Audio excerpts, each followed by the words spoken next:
السلام عليكم. النهائي الكبير صارت اليوم، كلاسيكو العالم بين الغريمين ريال مدريد وبرشلونة. الريال لإنقاذ الموسم، أما البرصا لتحقيق الثلاثية التاريخية. المباراة ستكون صراعا كرويا بين المدرسة الإيطالية والمدرسة الألمانية، وذلك على الأراضي الإسبانية.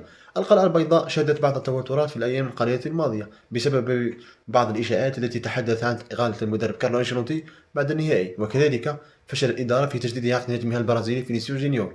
أما الأكثر الأمور قلقا فهي الإصابات التي يعاني منها الفريق، والذي كان آخرها كامافينجا، والذي وضع أنشيلوتي في موقف حرج. أما عن برشلونة فالفريق يشهد استقرارا مثالي لم تشهده البارسا منذ سنوات، فالفريق ينافس على كل الألقاب، كما أن تعداد الفريق مكتمل مع عودة الحارس تير شتيغن والظهير بالدي، والذي يعطي الفليك أريحة كبيرة. أجواء الكلاسيكو كذلك شهدت توترات كبيرة، جاء هذا بعد الندوة الصحفية لحكم المباراة الرئيسي ريكاردو دي بوربيس. فإدارة الريال وعلى رأسها فلورنتو بيريز أبدت عدم قبولها على إدارة هذا الحكم للنهائي، وطالبت بتغييره.